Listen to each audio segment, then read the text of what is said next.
On January 24, 2026, a father made an impossible choice. King Charles signed a document that erased his youngest son from royal history. Not in anger, but in silence. No warnings. No explanation. The crown survived. The household shattered. But what did the FBI discover that forced a sovereign to destroy his own child? Stay tuned as we uncover the morning everything changed. The morning of January 24, 2026 arrived like any other inside the ancient stone walls of the palace. Sunlight filtered through tall windows. Footsteps echoed down marble corridors. Tea was poured at precisely 8 o'clock. But something felt wrong. King Charles sat alone in his private study. A chamber lined with portraits of monarchs who had ruled before him. Men and women who had carried the weight of the crown through conflicts, scandals, and centuries of change. Now that weight pressed down on his shoulders, heavier than ever before. He was 77 years old. His hands trembled slightly as he lifted his reading glasses. The burden of duty had aged him faster than the years themselves. Every determination felt like walking on ice that might crack beneath him at any moment. The door opened without a knock. His principal private secretary entered, face pale and drawn. Behind him came two senior diplomats moving with the kind of urgent quiet that signals crisis. They carried folders marked with red seals, the kind used only when silence was required. Charles felt his chest tighten. The secretary spoke carefully, his voice low and measured. Communications had arrived through multiple channels within the last hour. Diplomatic back channels, security services, all pointing to the same source. The Duke of Sussex. Those words hung in the air like smoke. Charles closed his eyes for just a moment, then opened them again. His face remained completely still. The secretary placed the first folder on the desk. There had been developments at the California residence. California residence. Two simple words that carried an ocean of meaning. Not homes, not estate. Residence. Clinical. Distant. A place that existed outside the reach of the crown. The sovereign's jaw tightened. Information had reached them from Washington and from other allied services. The details were sensitive, delicate, dangerous. Charles looked at the folders but did not touch them. His mind raced through possibilities, each one worse than the last. Harry had always been complicated. As a child, he was bright-eyed and laughing, running through palace gardens with scraped knees and muddy hands. A boy who needed protection, who needed guidance. But that boy had grown into a man Charles barely recognized. A man who had walked away from everything. A man who had chosen another path, another country, another existence. And now, a man who might have become a liability. I want absolute silence on this matter, Charles stated, his voice sharp as a blade. No aides outside this chamber, no leaks, no whispers in hallways. No one speaks to the press, to staff, or to household, not yet. Understood, Your Majesty. How many people know? At this moment, fewer than 10. We have contained it thus far. Charles stood from his chair and walked to the window. Outside, London moved forward as it always did. Buses rumbled past. Tourists took photographs. Ordinary people lived ordinary existences, unaware that inside these walls something was breaking. He thought of Harry again. Not the man who had departed, but the child who had lost his mother too young. The boy who had needed him, who had looked up at him with eyes full of trust. That memory should have softened him. It should have made this easier to bear. Instead, it made everything worse. Because a sovereign could not afford to be just a father. A sovereign had responsibilities that reached beyond one son, beyond one household. The crown was bigger than all of them. Charles turned back to face the men in the chamber. I want a full sealed report, he stated quietly. Every detail, every source, every implication, bring it to me within the hour. Yes, Your Majesty. The men filed out, closing the door behind them with a soft click. Charles was alone again. The folders lay before him, still unopened. He placed one hand flat on the nearest one, feeling the rough texture of the paper beneath his palm. Outside, church bells began to ring across the city, clear and bright, marking the passage of time as they had for centuries. Normal existence continued. The world turned. But inside this chamber, something had shifted. The crown had gone silent. And in that silence, a father prepared to do what a sovereign must do, even when it meant fracturing the very thing he had spent his entire existence trying to protect. The file that changed everything. The sealed report sat on King Charles's desk for 3 full minutes before he too read it. His hands rested flat on the polished wood surface, fingers spread wide as if bracing himself against an invisible force. Charles finally reached for the folder. The red seal broke with a soft crack. He opened it slowly, carefully, like a man handling something that might explode. The first page carried a simple heading. No dramatic flourish. No bold warnings. Just a date, a classification level, and 6 words that made his breath catch. Subject: investigation into Sussex, California operations. Investigation. The word alone was enough to make his chest tighten. This was not household gossip. Not tabloid speculation. Not rumors passed between staff members over tea. This was official. Documented. Real. Charles read the opening summary twice. Then a third time. Certain he must have misunderstood. But the words remained the same.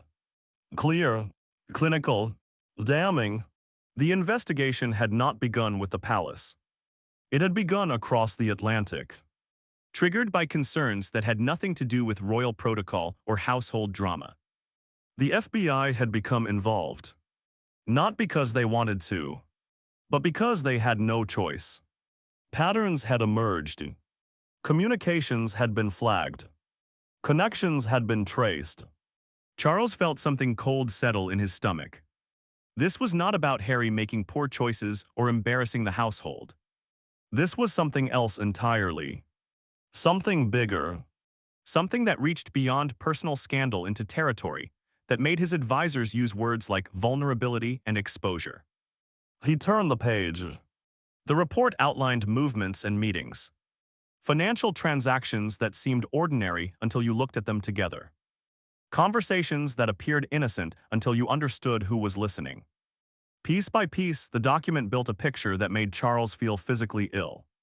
Foreign interests. The phrase appeared multiple times. Never quite defined. Never quite explained. But the implication was clear enough. Harry had been careless. Harry had been naive. Harry had allowed himself to become surrounded by people whose loyalty was not to him. Not to the crown. And certainly not to Britain. The door to the study opened. His 3 most senior advisors entered quietly, arranged themselves before the desk like a tribunal. The first advisor spoke, his voice steady and measured. This was no longer a household matter, he stated.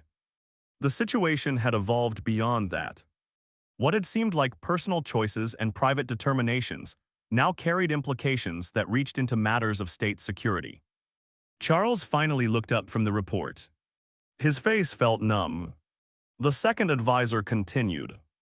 Protecting Harry had always been complicated. But protecting Harry now, given what they knew, given what might still be discovered, could actively endanger the institution they were all sworn to preserve. The words landed like physical blows. Charles thought of Harry as a child again, smiling, laughing, running through gardens with his brother. Both of them so young, so innocent, so completely unaware of the weight they would one day carry. He thought of Harry at his mother's funeral, walking behind that coffin with his head down. Just a boy who had lost everything. But that boy was gone. In his place was a man who had made choices. A man who had walked away. A man who now, whether he intended it or not, posed a risk to everything Charles had spent his existence protecting. The third advisor leaned forward slightly. They needed to discuss options, he stated quietly. Strategies, responses, ways to contain the damage before it spread. Charles heard the words but could not quite process them. His mind kept circling back to one simple terrible truth. His son had become dangerous. Not maliciously, not intentionally, but dangerous nonetheless. He closed the report and placed both hands flat on top of it, as if trying to keep the information from escaping. Disbelief gave way to something worse. Not anger. He had expected to feel anger, had braced himself for rage. But fear, deep, cold, paralyzing fear. Fear of what might be discovered next. Fear of what the press would do if any of this reached them. Fear of how the public would react. How Parliament would respond. How allies would view them. When he finally spoke, his voice was barely above a whisper. But every word carried the weight of catastrophe. If this becomes public, what survives? The question hung in the air like a death sentence. None of the advisors answered immediately. They all knew the truths. If this became public, truly public, in all its detail and implication, very little would survive intact. The monarchy might endure. It had survived worse scandals, though not many. But trust would shatter. Authority would crack. And Harry himself, what would survive of him?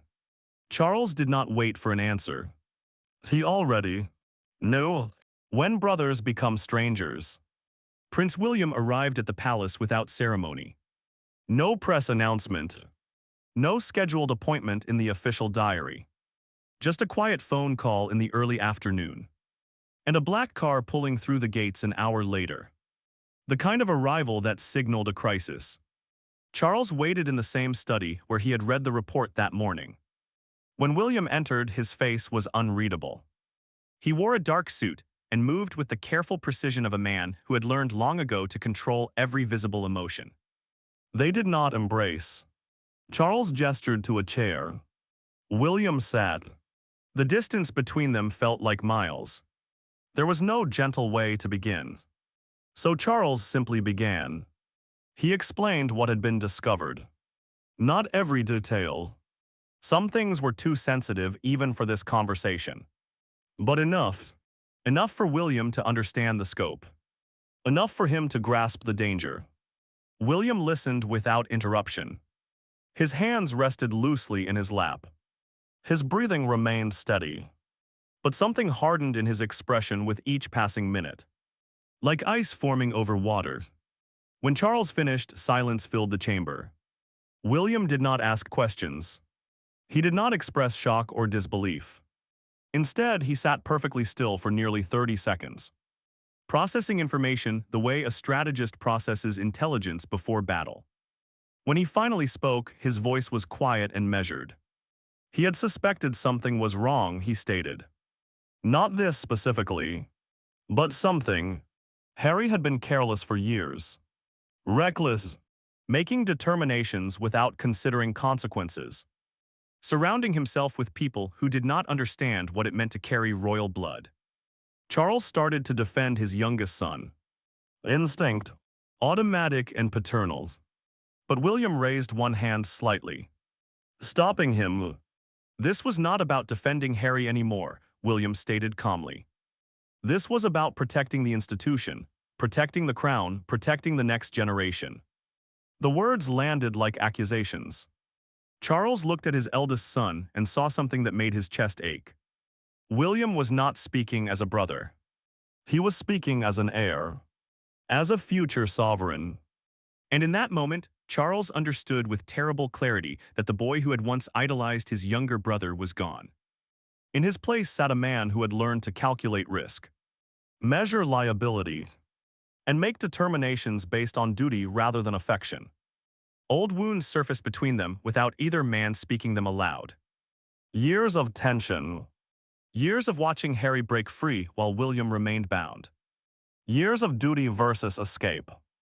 Loyalty versus betrayal. Sacrifice versus selfishness. William leaned forward slightly.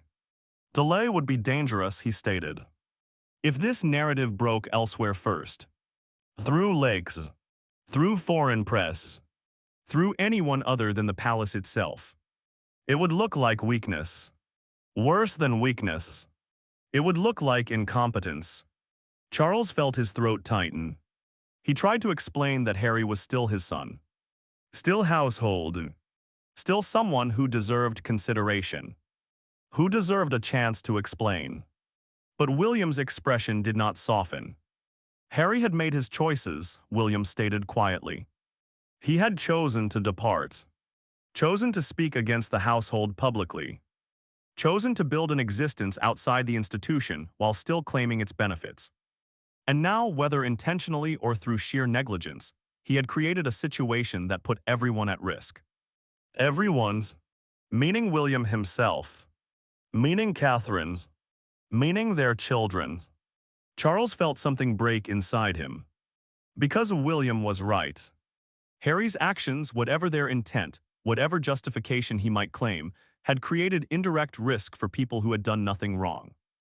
William's household had remained loyal, had served without complaint, had sacrificed privacy and freedom and normal existence for the sake of duty. And now they faced potential exposure to scandal because of someone who had walked away from those same obligations. The injustice of it hung between them like smoke. Charles stood and walked to the window. Outside, tourists gathered near the gates, taking photographs, smiling, treating the palace like a museum piece rather than a living institution. They did not know what was happening inside these walls. They did not know that the household they romanticized was fracturing in real time. William's voice came from behind him, steady and implacable. Keeping Harry's titles now would send a message, he stated. It would imply endorsements, or worse, blindness. It would suggest that the crown either approved of what had happened or was too weak to respond. Either perception would be devastating. Charles did not turn around. He kept his eyes on the people beyond the gates. He thought about what monarchy meant, what it had always meant. Sacrifice, duty, the individual subordinated to the institution. His mother had understood that better than anyone. She had lived it every day of her reign. Making impossible choices. Putting the crown above personal feeling time and again. And now he was being asked to do the same. William stood as well. Both of them looking out at the same view. Seeing different futures. William spoke again. And this time there was something almost gentle in his voice. He understood this was difficult, he stated. He understood this was painful. But they were running out of times.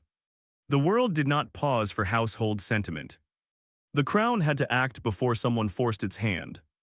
Those words settled over Charles like a weight. He finally turned to look at his son. William met his gaze steadily. Without flinching.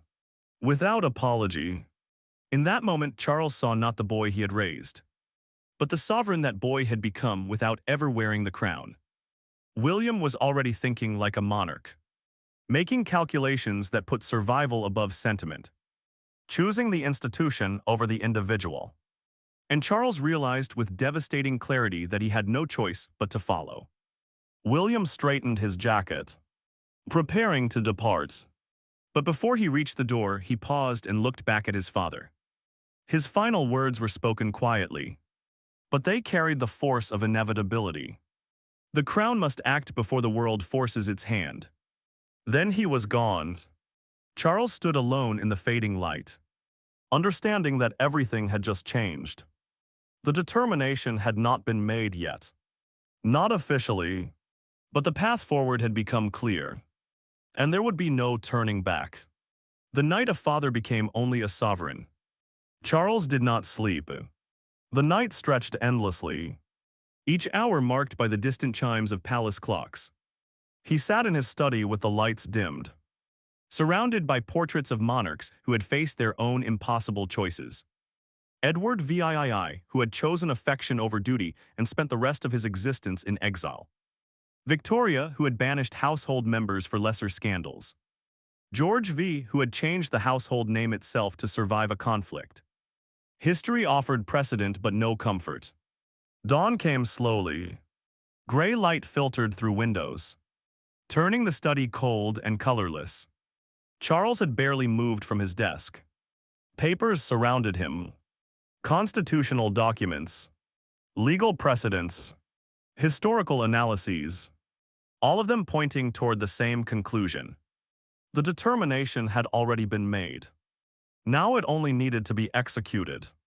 His legal advisors arrived at 7. They brought revised drafts of the necessary documentation. Language stripped down to its essential meaning. Each word had been weighed and measured. Each phrase designed to protect the institution while minimizing personal attack. Charles read through the documents 3 times. Too harsh, he stated. Soften the language, this was not about punishment, this was about protection. The advisors made the changes. They understood what he was trying to do.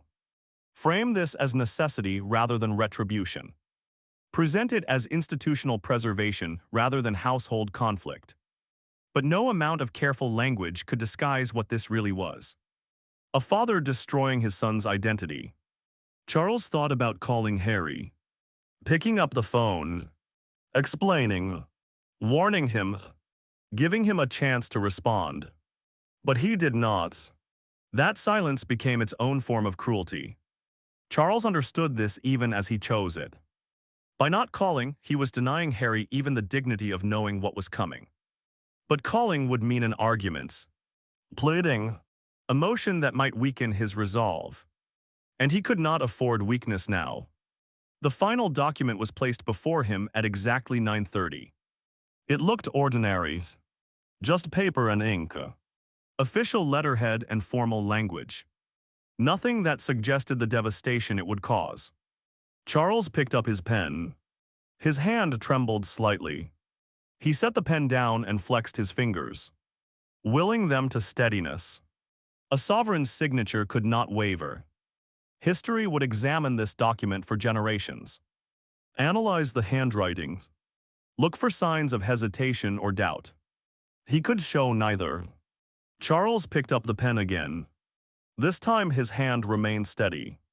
He read the opening lines one final time. Formal phrases about institutional integrity. Careful language about protecting the crown. Not a single word of anger. Not a single reference to what Harry had actually done. Just the cold machinery of constitutional action. Charles touched pen to paper. The moment was quiet, almost clinical. No dramas. No witnesses beyond the 2 advisors standing at respectful distance. Just a man signing a document in a chamber that had seen 1,000 similar moments across Seine. Therese. But the meaning was devastating. With each stroke of the pen, Charles was erasing his son from official royal existence, removing titles that Harry had carried since birth, severing connections that bound him to household, to history, to identity itself. The signature completed. Charles set down the pen. It was done. He felt nothing at first, just numbness, the protective emptiness that comes when emotion would be too much to bear. This was how it ended. Not with shouting or tears. Not with confrontation or explanation. Just paperwork. Just procedure. Just the quiet violence of bureaucracy doing what emotion could not. When the world stops calling your name. The email arrived at 11:43 in the morning, California time. Not a phone call. Not a household member's voice. Just a formal notification from London legal offices. Clinical and distant. Informing Prince Harry that certain determinations had been made regarding his status within the royal household. Harry read it 3 times before the meaning fully registered. His titles were gone. Not suspended. Not under review. Gone. Removed by official decree. Processed through constitutional channels. Signed and sealed and irreversible. Harry set down his phone and stared at nothing. The California sun poured through windows. Bright and indifferent. Outside, palm trees swayed in the breeze. Cars passed on distant roads. Normal existence continued while his own collapsed in silence. He had expected anger when this moment came. Rage. The hot, fierce emotion that had fueled so many determinations over the years. But what he felt instead was something colder and more devastating. Absence. Like something vital had been cut away, leaving only empty space where identity used to be. The titles had never been just words. They were connection, history, proof that he belonged somewhere. To something, to people who shared his blood and his burden. Now that proof was gone, Harry's advisors began calling within minutes. They had been monitoring London news feeds and legal filings. The determination had been announced officially an hour before the email reached him. The world already knew. Press outlets were already running narratives. Social media was already exploding with reactions. And he had learned about it last. His mind kept circling back to one terrible realization. His father had not called. William had not called. No one from the household had reached out to warn him. To explain. To offer even the pretense of conversation. They had simply moved on. Cut him loose. Decided he was expendable. Chosen the crown over the son. The brother. The man who had once been third in line to inherit everything they were protecting. The isolation was total. Within hours, fragments of another narrative began emerging. Whispers about an investigation. Vague references to FBI involvement. Nothing concrete. Nothing Harry could confirm or deny. Just enough to create speculation. To plant seeds of doubt. To make people wonder what he had done to deserve this. Fear crept in alongside the numbness. Because Harry understood now what was happening. The palace was not just removing his titles. They were preparing a narrative. Building a case in the court of public opinion. Making him toxic before he could defend himself. He felt trapped. Defending himself meant exposing details he did not want exposed. Remaining silent meant accepting whatever version of events others chose to tell. Either path led to destruction. His allies began disappearing. People who had promised support suddenly stopped returning calls. Organizations that had partnered with him issued careful statements about reviewing their relationships. Nobody wanted to be associated with someone the crown had publicly rejected. Harry walked through his California house as afternoon faded into evening. Chambers that had once felt like refuge now felt like prison. This was supposed to be his fresh start. His new existence. His chance to be something other than a royal spare. Instead, he was just alone. Without the titles. Without the household. Without the institution he had spent years resenting. Harry faced a question he had never seriously considered. Who was he? Not Prince Harry anymore. That identity had been officially revoked. But also not just Harry. Because being just Harry required building something from nothing. Creating meaning without the framework that had defined him since birth. He stood at a window and looked out at the fading light. Somewhere across an ocean. In a palace he would probably never enter again. His father and brother were moving forward. Making determinations. Protecting what they believed needed protecting. And he was here. Untethered. Unnamed.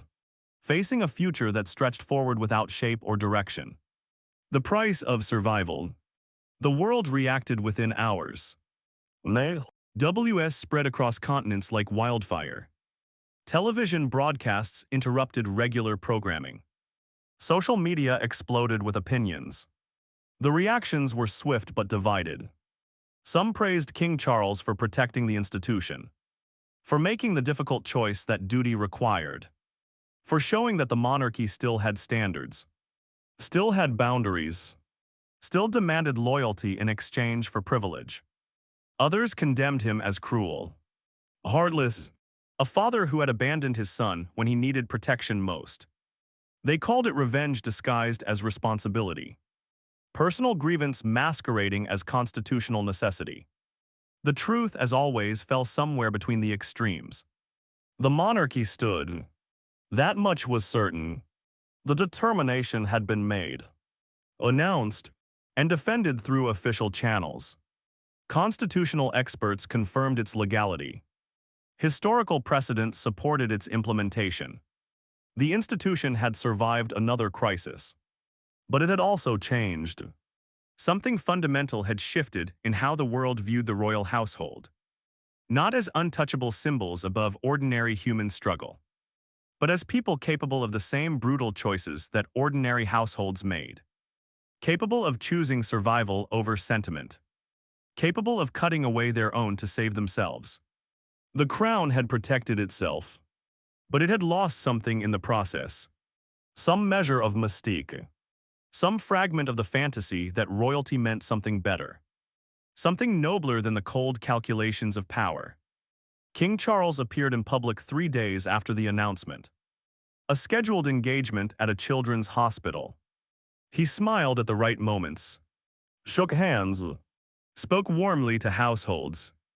Performed his role with the practiced ease of someone who had spent 77 years learning how to wear a mask. But those close to him saw the truth. He was hollowed out.